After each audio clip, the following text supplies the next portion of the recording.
കണ്ണൂർ കോർപ്പറേഷന്റെ സമഗ്ര വികസന പദ്ധതിയുടെയും പട്ടികജാതി ഫ്ളാറ്റിന്റെ താക്കോൽദാന ചടങ്ങിന്റെയും ഉദ്ഘാടനത്തിനിടെയാണ് KSU പ്രവർത്തകൻ മുഖ്യമന്ത്രിക്കു നേരെ കരിങ്കൊടി കാണിച്ചത്.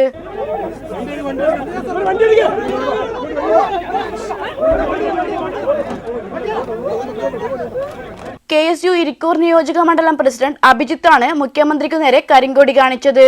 മുഖ്യമന്ത്രിയുടെ പ്രസംഗം 1/4 മണിക്കൂർ പിന്നിട്ടപ്പോൾ ടൗൺ സ്ക്വയറിന്റെ പിറകിലെ മതിൽ ചാടി KSU ജില്ലാ പ്രസിഡന്റ് സുദീപ് ജെയിംസ് കരിങ്കൊടിയുമായി എത്തിയെങ്കിലും പോലീസ് തടഞ്ഞതിനാൽ ഓടി രക്ഷപ്പെട്ടു.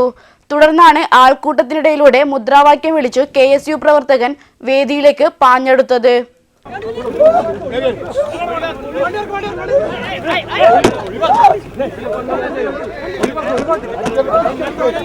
തുടർന്ന് CPM പ്രവർത്തകൻ വളഞ്ഞിട്ട് ക്രൂരമായി മർദ്ദിച്ചു. പോലീസ് ഇടപെട്ട് അഭിജിത്തിനെ അറസ്റ്റ് ചെയ്തു. തുടർന്ന് കോൺഗ്രസ് നേതാക്കൾ പോലീസ് സ്റ്റേഷനിലെത്തി പ്രവർത്തകനെ വിട്ടയക്കണമെന്ന് ആവശ്യപ്പെട്ടു. City vision news, Kannur.